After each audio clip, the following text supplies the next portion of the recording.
الحمد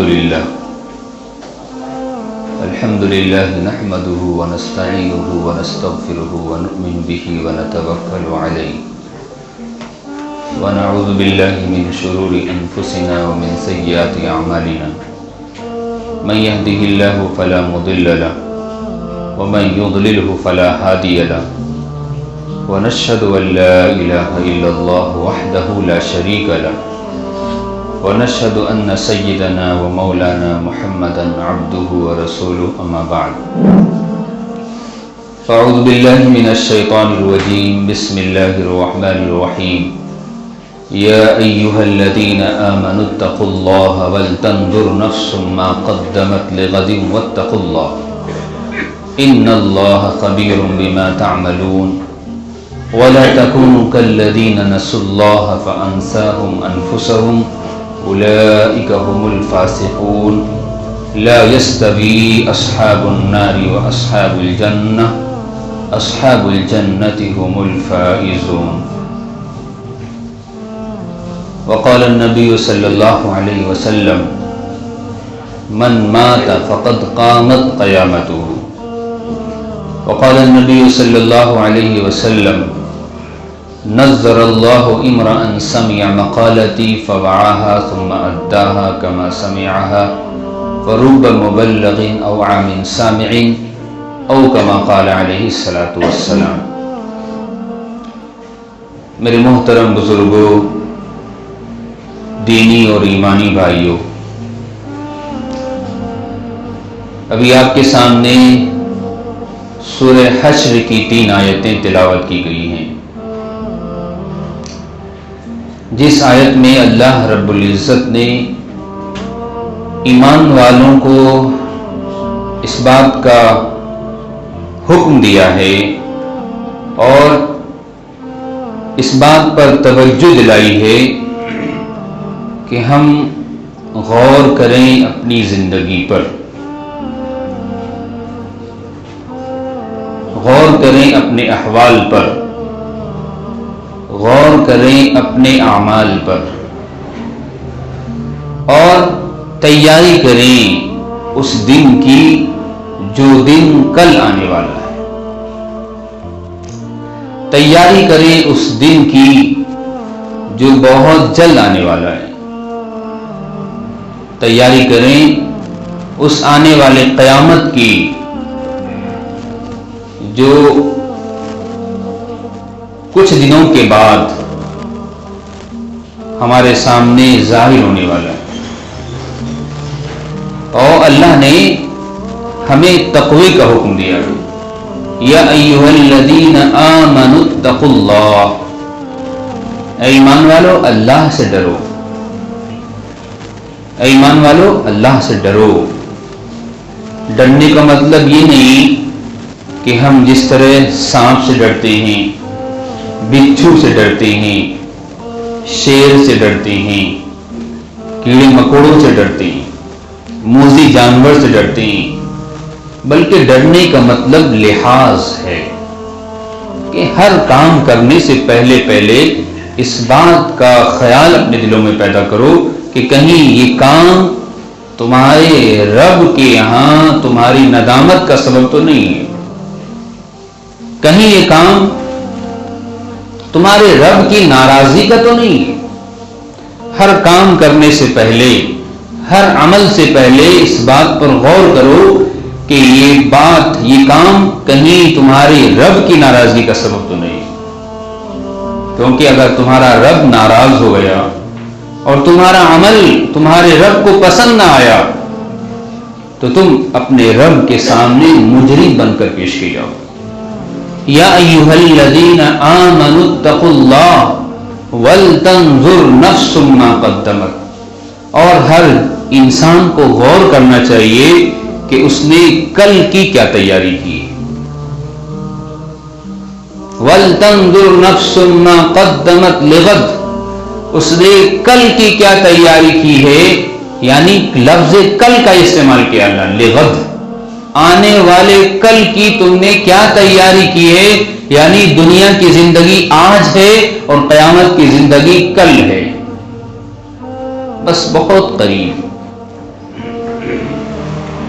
اپنے آپ کو چیک کرو، جائزہ لو، ولتنظر، ہر فرد جائزہ لے اپنی زندگی کا، ہر فرد جائزہ لے اپنے اعمال کا، ہر فرد جائزہ لے اپنے اخلاق کا، ہر فرد جائزہ لے اپنی معاشرت کا، ہر فرد جائزہ لے اپنے معاملات کا، ہر فرد اپنی زندگی کا جائزہ لے کہ اس کی زندگی کیسی گزر رہی ہے، اس کی زندگی کیسی گزر رہی ہے۔ وَلْتَنْظُرْ نَفْسٌ مَّا قَدَّمَتْ لِغَدٍ وَاتَّقُوا اللَّهَ، پھر اللہ نے کہا پھر اللہ سے ڈرو، تو مرتبہ یہ لفظ، وَاتَّقُوا اللَّهَ، پھر اللہ سے ڈرو، ان اللہ خبیر بما تعملون، آگے اللہ نے فرمایا کہ اللہ کو پتا ہے جو تم کر رہے ہو، ڈرو اللہ سے۔ یعنی اب عمل کا جائزہ لو، پہلے اس بات کا جائزہ لو عمل کیا یا نہ کیا، عمل کیا یا نہ کیا، اللہ کی رضامندی کے کام کیے یا نہ کیے، اب یہ جائزہ لو کہ وہ رضامندی کا کام کس درجے کا ہے، اس میں اخلاص ہے، وہ عمل رضا الہی کے لیے ہے، وہ کام اللہ کی خوشنودی کے لیے ہے، وہ کام وزن دار ہے یا بے وزن۔ پہلے جائزہ لو اس بات کا کہ نمازیں تمہاری مکمل ہے، پھر اس بات کا جائزہ لو کہ اس نماز میں کتنا وزن ہے، اس نماز میں کتنا اخلاص ہے، اس نماز میں کتنی للہیت ہے، وہ نماز کس درجے کی ہے۔ یعنی صرف نماز ہی نہیں بلکہ ہماری زندگی کے ہر اعمال میں ہمیں یہی طرز عمل اختیار کرنا پڑے گا۔ ہماری دعوت، ہماری محنت، ہماری جد و جہد، ہمارا مجاہدہ، ہماری قربانی، ہمارے روزے، ہمارا حج، ہمارا زکوٰۃ، ہمارے اخلاق، ہمارے معاملات، اس میں یہ غور کرنا ہے، پہلے غور کرنا کہ یہ ہے بھی یا نہیں، اگر نہیں ہے تو بہت سخت ڈرنے کی بات، بہت سخت اپنے آپ کو متوجہ کرنے کی بات ہے، بہت زیادہ اپنے آپ کو بیدار کرنے کی بات ہے کہ سرے سے عمل ہی نہیں، جس جگہ جانا ہے اس کے لیے زیادہ راہ ہی نہیں، جو زندگی ہمارے سامنے آنے والی ہے اس زندگی کے گزران کا ہمارے پاس کوئی انتظام ہی نہیں، جس ملک میں جانا ہے ہمیں اس ملک کی کرنسی نہیں ہمارے پاس،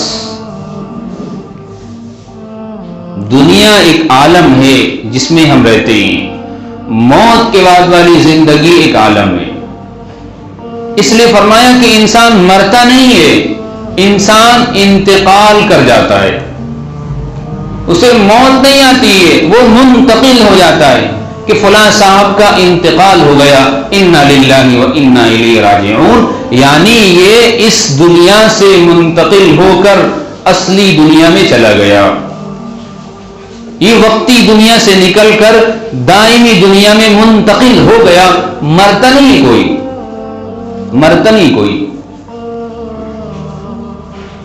بلکہ وہ منتقل ہو جاتا ہے۔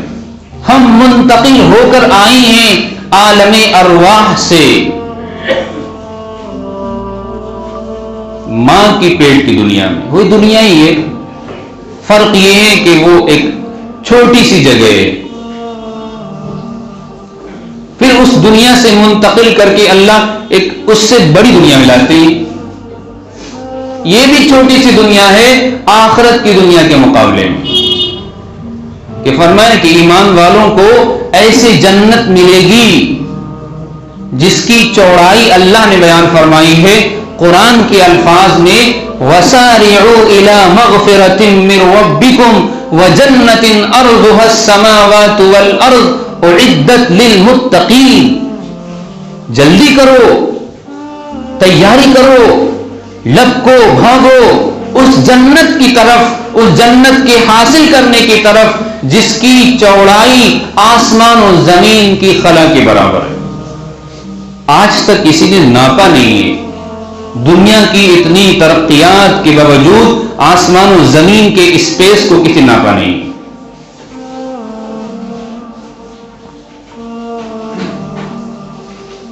آسمان و زمین کی وسعت کے برابر اس جنت کی وسعت ہے، چوڑائی ہے. لمبائی زیادہ ہوتی ہے ہر چیز کی اور چوڑائی کم ہوتی. قرآن میں اللہ نے جنت کی چوڑائی کا ذکر فرمایا ہے، اس کی لمبائی نہیں بیان فرمائی. وَسَارِعُوا إِلَى مَغْفِرَةٍ مِّن رَّبِّكُمْ وَجَنَّةٍ أَرْضُهَا السَّمَاوَاتُ وَالْأَرْضُ. اس مسجد کی چوڑائی کم ہے، لمبائی زیادہ ہے. اس مصلی کی چوڑائی کم ہے، اس کی لمبائی بہت زیادہ ہے. وہ تو سمجھانے کے لیے جماعت والے تبلیغ والے کہہ دیتے ہیں 10 گنا بڑی جنت ملے گی. جنت وَلَكُمْ فِيهَا مَا تَشْتَهِي أَنفُسُكُمْ وَلَكُمْ فِيهَا مَا تَدَّعُونَ. ایک لفظ میں اللہ نے بیان کیا کہ جنت تو تمہاری چاہت کی جگہ ہے. یہ انسان چاہے کہ اللہ میری جنت اس دنیا سے 100 گنا زیادہ بڑی ہو، اللہ کہتے ہیں ٹھیک لے جاؤ، لے جاؤ. وہ تو چاہت کی جگہ ہے. جو تم چاہو گے وہ چیز تمہارے سامنے موجود ہوگی. وہ چاہتوں کے پورا کرنے کی جگہ ہے اور یہ دنیا چاہتوں کو دبانے کی جگہ ہے. اس کو کہتے ہیں نفس کو کچلنا، مطلب چاہتوں کو دبانا. مختصر چاہت وہی لوگ کامیاب ہیں جن کی چاہتیں تھوڑی ہیں، وہ ناکام ہیں جن کی چاہتوں میں وسعت آ چکی ہے. اسی لیے اللہ کے رسول نے فرمایا کہ تمہیں تمہاری خواہشات نے غافل کر رکھا ہے، آخرت کی زندگی سے غافل کر رکھا ہے. اللہ کے رسول نے ایک حدیث میں فرمایا مجھے تم پر اس بات کا ڈر نہیں کہ تم فقر و فاقہ میں مبتلا ہوگے، مجھے اس بات کا ڈر ہے کہ دنیا تم پر نہ کھول دی جائے اور تم اس کی چاہتوں میں ایسا مست اور مگن ہو جاؤ کہ پھر ماضی یعنی آئندہ آنے مستقبل کی زندگی سے بے خبر ہو جاؤ. چاہتوں میں ایسا مبتلا ہو جاؤ کہ یہ چاہتے تمہیں اللہ سے دور کر دے، آخرت کی زندگی سے تمہیں غافل کر دے. چاہتوں کے پورا کرنے کی جگہ نہیں دنیا، بلکہ چاہتوں کو مختصر کرنے کی جگہ. یہ چاہتوں پہ چلنے کی جگہ نہیں ہے بلکہ یہ تو اللہ کی چاہتوں پر زندگی گزارنے کی جگہ ہے. پھر ہماری چاہتوں پر اللہ آخرت کی زندگی میں عطا فرمائے. یہ منمانی گزارنے کی جگہ نہیں. منمانی تو یہ جانور کرتے ہیں، منمانی تو چرندے پرندے درندے کرتے ہیں. انسان تو اس دنیا میں منمانی زندگی گزارنے کے لیے آیا ہی نہیں. یہ آزاد نہیں ہے، اس کو اللہ نے قید میں رکھا ہے، قید میں. کیونکہ یہ دنیا گندی جگہ ہے، گندی جگہ ہے. اگر اس پر پابندی نہ لگائی جائے تو یہ گندی چیز کو اچھی چیز سمجھ کر کے کھا لے گا. اس لیے خنزیر کا گوشت اللہ نے پابندی لگا دی کہ یہ خنزیر نہ کھا لے، کہیں حرام. کتے کا گوشت حرام، یہ درندہ ہے، کہیں اس کی صفت اس میں منتقل نہ ہو جائے، حرام. شراب یہ پی کر انسان پاگل ہو جاتا ہے، ہوش و حواس کھو جاتا ہے، نالی میں سر ڈال کر کے پڑا ہوتا ہے، سڑک پر بے مست پڑا ہوتا ہے. اللہ نے کہا حرام. یہ چاہتوں کی جگہ نہیں ہے بلکہ یہ چاہتوں کے کچل دینے کی جگہ.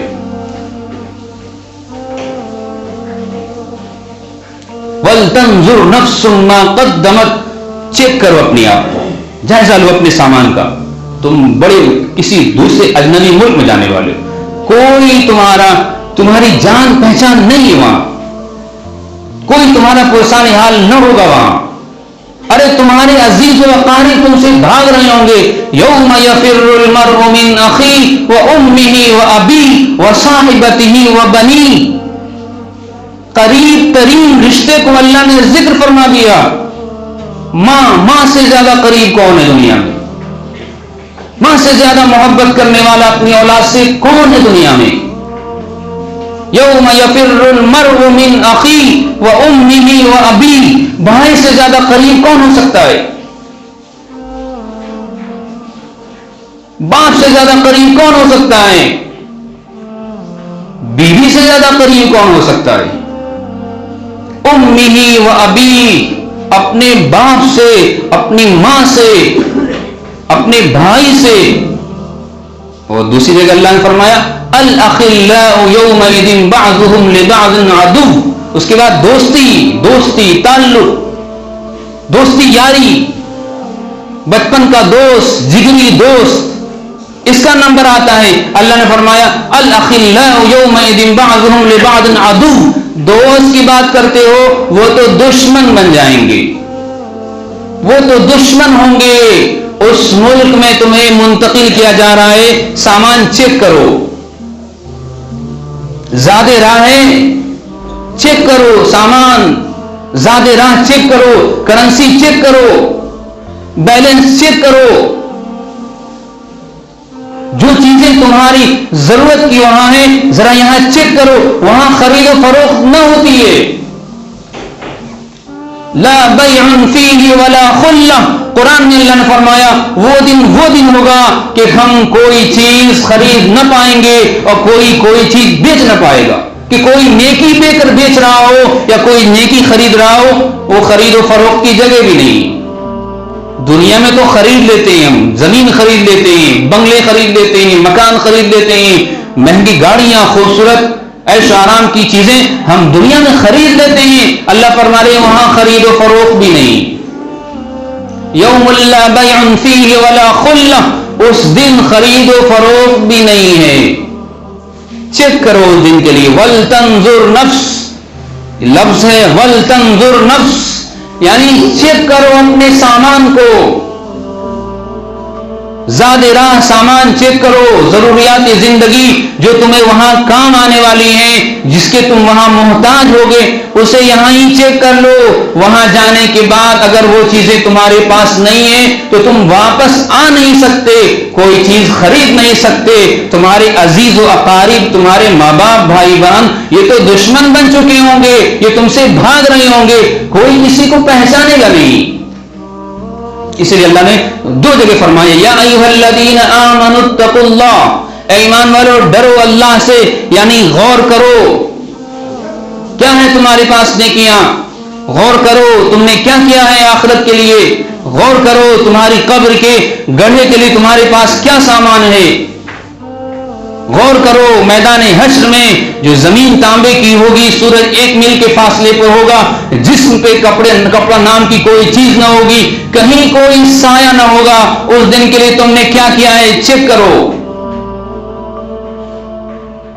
پل صراط جہنم پہ پل ہے جس پہ گزرنا ہے، اور کسی کو تلوار سے زیادہ تیز ہے، بال سے زیادہ باریک ہے، اس راستے سے گزرنا ہے. وَإِن مِّنكُمْ إِلَّا وَارِدُهَا حَتْمًا مَّقْضِيًّا. اللہ کی طرف سے یہ فیصلہ ہو چکا ہے کہ اس پل سے سب کو گزرنا ہے. کیا ہے تمہارے پاس چیک کرو. آج ہم نے دنیا بنا لی، مال بنا لیا، اکٹھے کر لیے، کوٹھیاں، بنگلے، شاندار حویلی. ہم خوش ہیں اس بات پر، ہم مطمئن ہیں اس بات پر، ہم مگن ہیں اس فقیر دنیا پہ. چھوٹ جانے والی چیزوں پہ ہماری ساری صلاحیتیں لگ رہی ہیں، ساتھ جانے والی چیزوں سے ہم بے خبر ہیں. یہ تو قصہ ہے، کہانی ہے، یہ جمعے کا ایک بیان ہے، ایک رسم ہے، مولوی صاحب ادا کر دیتے. یہ ایک خبر ہے، حقیقت سے خالی ہے. ہاں ایمان ہے، یقین سے خالی ہے. ایک قصہ سنایا جا رہا ہے آپ کے سامنے، ایک واقعہ بتایا جا رہا ہے آپ کے سامنے. ٹھیک ہے موڈ ہوگا تو کھڑ لیں گے، دیکھا جائے گا. صحابہ روتے تھے، صحابہ روتے تھے کیا ہوگا میرا. اللہ کے رسول روتے تھے، بوڑھا کر دیا ہے مجھے، قیامت کے ہولناک واقعات نے بوڑھا کر دیا. میرے نبی کہتے تھے جو میں دیکھ رہا ہوں اگر تمہیں دکھلا دیا جائے، جو میں سن رہا ہوں اگر تمہیں سنا دیا جائے تو بیوی سے لطف اندوز ہونا بستر پہ بھول جاؤ گے، آبادیوں میں رہنا تمہارے لیے مشکل ہو جائے گا، جنگلوں بیابانوں میں چلے جاؤ گے، تمہارے لیے ہنسنا حرام ہو جائے گا، ہمیشہ مسلسل روتے رہو گے. ایسے حالات تمہارے سامنے آنے والے. ہماری سوچ بدل گئی، ہماری فکریں بدل گئی. ہم نے غیروں میں کوئی خاص فرق نہ رہا، ایک رسمی طور پر ہم نے ایک وضع قطع استعمال کیا ہے، ایک جملہ ہم نے لا الہ الا اللہ محمد رسول اللہ بولا ہے، اس جملے کی حقیقت سے ہم بے خبر ہیں۔ ابا مسلمان تھے، دادا بھی مسلمان گھر میں پیدا ہو گئے، کوئی بات نہیں ہے مسلمان۔ صحابہ نے ایمان حاصل کرنے کے لیے اپنی جان قربان کی تھی، ہتھیلیوں پہ جان لے کے چلے تھے، جان کہ مجھے ایمان حاصل کرنا ہے، ایمان حاصل کرنے کے لیے میری جان چلی جائے تو ایک بار نہیں، میں 100 بار جان دینے کے لیے تیار، مجھے ایمان مل جائے، اسلام مل جائے۔ فزت ورب الکعبہ، اللہ کے نام پر اپنی جان دے کر کہہ رہے ہیں خدا کی قسم میں تو کامیاب ہو گیا، گردن کٹی اور کہہ رہے ہیں میں کامیاب ہو گیا۔ آج اس کا تصور نہیں ہے، آج اس کا مذاکرہ نہیں ہے، آج اس کی باتیں نہیں ہیں، دنیا کا مذاکرہ ہے، دنیا کا، اس حقیق دنیا کا مذاکرہ ہے، صلاحیتیں اسی حقیق دنیا پہ لگ رہی ہے، جینا مرنا اسی کے لیے ہو رہا ہے۔ ہماری عقلوں پہ پردہ پڑ گیا ہے۔ اقترب للناس حسابهم وهم في غفلة معرضون، ارے تمہاری حساب و کتاب کا وقت آ چکا ہے اور تم سو رہے ہو۔ اقترب للناس حسابهم وهم في غفلة معرضون، یہ حساب و کتاب کا لمحہ شروع ہونے والا ہے اور تم نے چادر ڈال لی ہے۔ کیا حال ہے ہمارا، چاہتوں نے تباہ کر دیا، ہمیں تباہ۔ میرے نبی یہ کہہ رہے تھے مجھے ڈر نہیں اس بات کا کہ تم افلاس، ناداری، غربت تمہارے لیے نہیں ہے، یہ تو میرے صحابہ کے لیے تحفہ تھا اللہ کی طرف سے، پتھر پیٹ میں باندھتے تھے، یہ ان کی حق کی چیزیں ہیں، تمہیں کہاں ملیں گی۔ مجھے ڈر ہے اس بات کا کہ دنیا کی رونق نہ کھول دی جائے۔ دیکھیے آپ، شاندار بنگلہ، شاندار دکانیں، دکان تاجر کی صلاحیت دکانوں پہ لگ رہی ہے، ہر سال دکان پہ ڈیکوریشن، سجاوٹ، نئی نئی چیزیں، غفلت کا سامان، گھر دیکھیے آپ، بنگلہ دیکھیے، کوٹھی دیکھیے، مکانوں پہ مکان، دکانوں پہ دکان، مست ہیں بنانے کے لیے، اور اللہ کے گھر میں اللہ کے اطاعت و فرما برداری کے لیے وقت نہیں ہمارے پاس۔ یہ تو جمعے کا دن ہے، عید ہے، ایک رسم ہے، ہم ادا کر لیں گے آ کے۔ فجر کی نماز میں ٹائم کہاں ہے ہمارے پاس، دن بھر محنت کرتے ہیں اور مشقت تھک جاتے ہیں، فجر کی نماز کہاں ہے، ہم نے معاف کروا لیا اللہ سے۔ یہ عبادت ہے، اس کو عبادت کہتے ہیں، اس کو عبادت کہتے ہیں، جو اپنی چاہتوں پہ ہو عبادت نہیں۔ ایک بزرگ کے پاس ایک بزرگی آئے، انہوں نے کہا کہ آپ تھوڑا ناشتہ کر لیجیے، کہا کہ میں نے روزہ رکھا ہے۔ تو اس بڑے بزرگ نے کہا کہ کیوں رکھا ہے؟ کہا کہ دل میں آیا کہ میں روزہ رکھ لوں۔ تو کہا کہ اس دل کے روزے سے بہتر ہے کہ تم ناشتہ کر لو، اس میں کچھ نہیں ملنے والا ہے۔ تم اللہ کے لیے اگر روزہ رکھو تو تمہیں اجر ہے، اگر تم نے اپنی منمانی چاہت کے لیے کیا ہے تو بہتر ہے اس سے کھا لو۔ آج میرے بھائی ہم حقیقت سے ناآشنا ہیں، جہالت کی زندگی، جہالت کی زندگی، سمجھ نہیں آتا، شریعت پتہ ہی نہیں ہے، قرآن تو اٹھا کے دیکھتے ہی نہیں۔ 1400 سال پہلے قرآن اترا ہے، پوری باتیں کھول کھول کر واضح کر دی گئی۔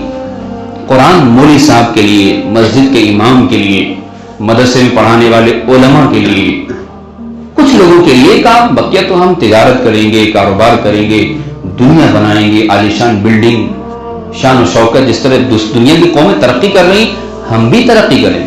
یاد رکھیے، ان کی ترقی تو ترقی ہے، ہماری ترقی تنزلی ہے۔ ان کی دنیا دنیا ہے، ہماری دنیا قید خانہ ہے۔ ان کی دنیا یہی ہے۔ سیدنا عمر رضی اللہ تعالی عنہ اپنے حبیب حضرت محمد صلی اللہ علیہ وسلم کے پاس تشریف لے گئے، آپ صلی اللہ علیہ وسلم چٹائی پر لیٹے ہوئے تھے، چند مٹھی جو گھر میں آپ کے موجود تھا، گھر کا اثاثہ کچھ بھی نہیں، چٹائی پر لیٹے ہیں، آپ صلی اللہ علیہ وسلم اٹھ کر کے بیٹھ گئے، آپ کے جسم پر چٹائی کے نشان پڑ گئے۔ سیدنا عمر رضی اللہ تعالیٰ عنہ آپ کے گھر کی حالت دیکھ کر کے رونے لگے، کہنے لگے اللہ کے رسول، یہ اللہ کے باغی اور سرکش اور نافرمان، اللہ نے ان کو دنیا اتنی دی ہے اور اپنے حبیب کے گھر کا یہ حال ہے۔ اللہ کے رسول سخت ناراض ہو گئے، کہنے لگے عمر کیا اب تک تم دھوکے میں پڑے ہو؟ ان غیروں کے لیے تو دنیا ہی جنت ہے، ہمارے لیے تو آخرت میں اللہ نے جنت کا انتظام فرمایا ہے۔ عمر کہیں یہ دنیا تمہیں دھوکے میں ڈالے، تم کہاں غفلت میں پڑ گئے؟ ہمارے لیے اللہ کے یہاں مہمان خانہ ہے، ہم تو یہ ویٹنگ روم میں بیٹھنے آئے ہیں، چند دن کے لیے وقت گزارنے آئے ہیں، اللہ نے ہمارے لیے جنت میں ہماری چاہتوں کا انتظام فرمایا ہے۔ سخت تنبیہ فرمائی، سخت تنبیہ۔ آج میرے بھائی ہم اپنی خواہشات کو، ساری خواہشات کو پورا کر کے بھی آج اللہ کی مرضی کو نہیں آ رہے ہیں۔ میں یہ نہیں کہہ رہا ہوں کہ آپ فاقہ کیجیے، فاقہ ہو ہی نہیں سکتا ہے، یہ تو صحابہ کا معراج تھا میرے بھائی۔ ہم تو کھا کے اللہ کی بندگی کر لیں، ہم کھا کے فجر کی نماز کا اہتمام کر لیں، ہم کھا کے قرآن کی تلاوت کر لیں، ہم عیش و آرام کی زندگی گزار کے کم سے کم اللہ کی اطاعت و فرمانبرداری پر آ جائیں، ہم عیش و آرام کی زندگی گزار کر کے لذیذ لذیذ کھانے کھا کر کے کم سے کم ہم اپنے رب کو راضی کر لیں۔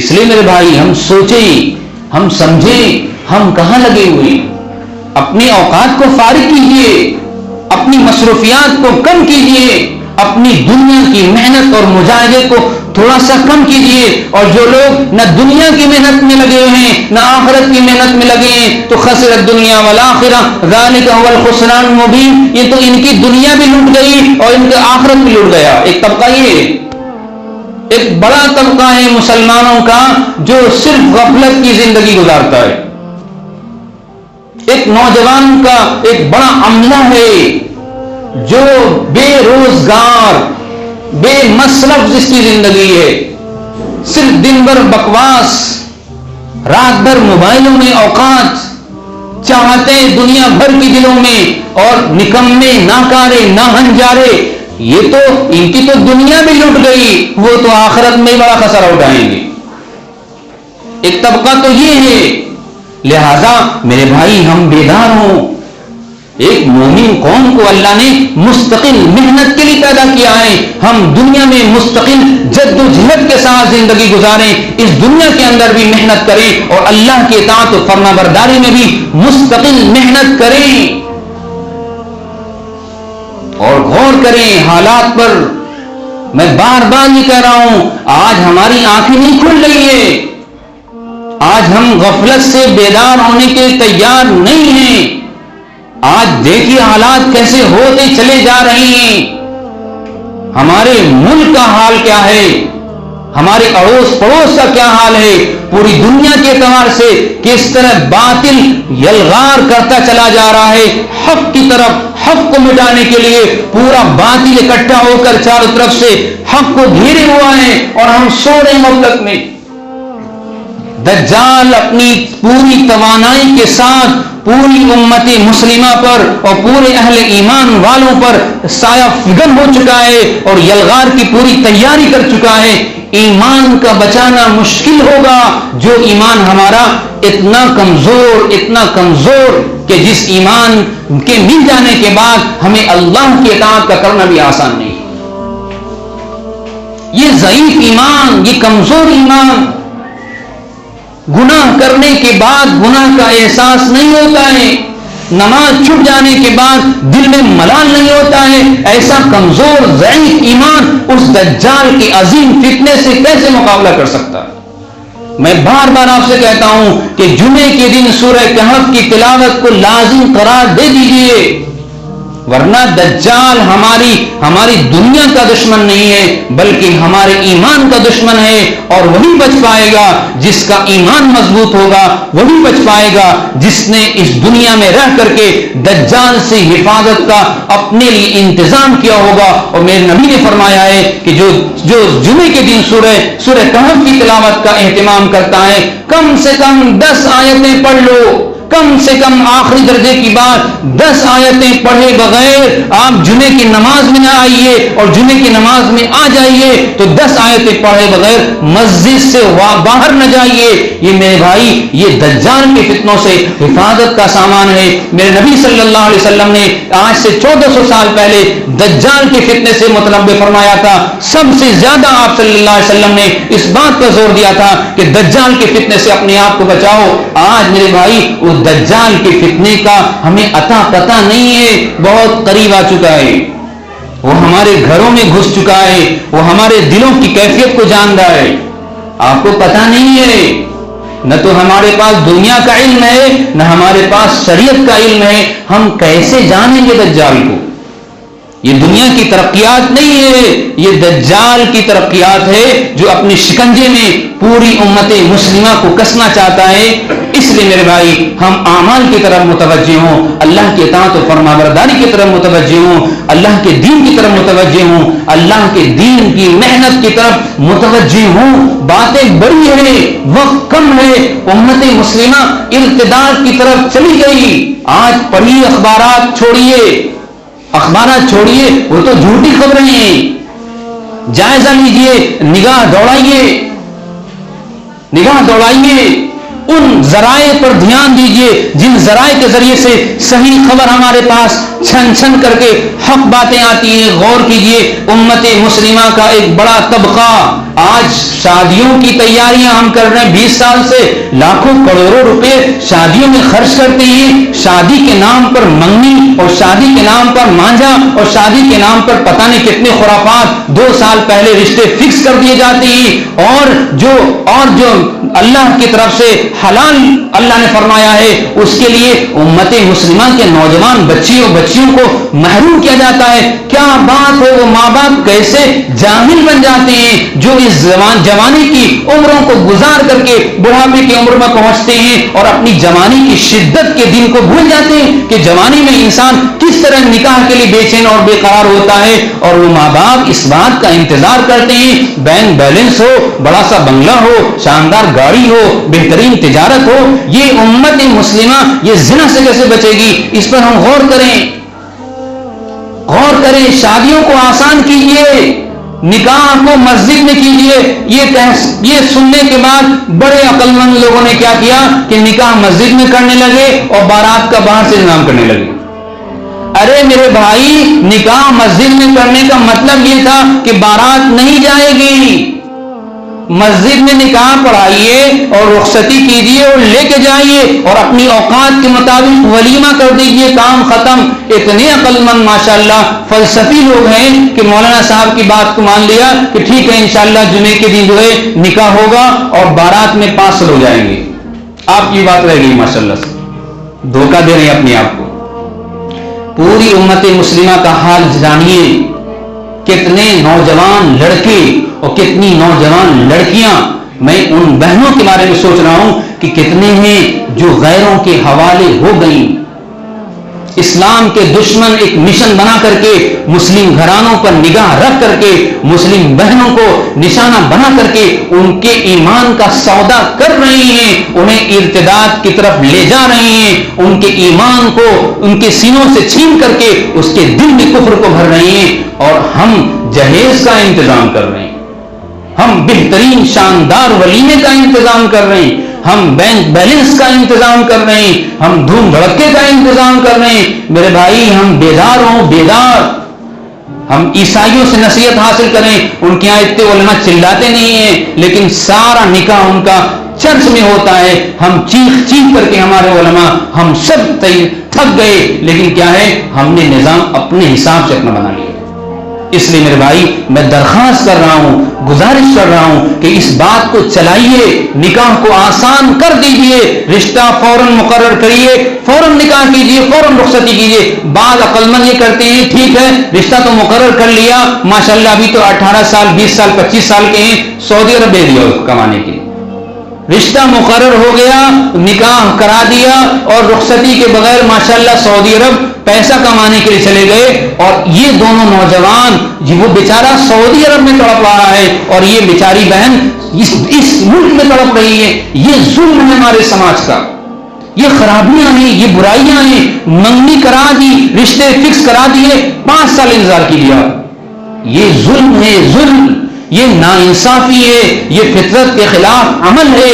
ان برائیوں کو ختم کرنا پڑے گا، تب جا کر کے ہمارا معاشرہ صالح ہوگا، نیک ہوگا، ہر طرح سے ہمارے معاشرے کی اصلاح ہوگی۔ لہذا میرے بھائی ضرورت ہے اس بات کی کہ ہم بیدار ہوں، متوجہ ہوں، ہم اپنے گھروں میں یہ بات کو چلائیں، ہم اپنے گھروں میں محلے میں اس بات کو رواج دیں اور شادیوں کو آسان کر کے پیش کریں، تاکہ میرے بھائی تاکہ امت کے اندر سے برائی کا خاتمہ ہو جائے، زنا و بدکاری کا خاتمہ ہو جائے اور ایک نیک صالح معاشرہ وجود میں آئے، نوجوان پاکیزہ زندگی گزاریں، نوجوان لڑکیاں پاکیزہ خوبصورت زندگی گزاریں۔ اللہ نے نکاح کو ہمارے لیے حلال قرار دیا ہے اور وقت پر نکاح کو حلال قرار دیا ہے، اور یہ نکاح اللہ کی طرف سے ایک نعمت عظمیٰ ہے، لہذا اس نعمت کا ہم وقت پر استعمال کریں تاکہ ہم دنیا کے اندر بھی ہم اللہ کی اس نعمتوں سے مستفید ہوں اور آخرت میں بھی ہم اللہ کے عذاب سے بچ جائیں۔ اللہ سے دعا ہے کہ اللہ تعالی ہم سب کو کہنے سننے سے زیادہ عمل کی توفیق نصیب فرمائے۔ آمین وآخر دعوانا ان الحمد للہ رب العالمین۔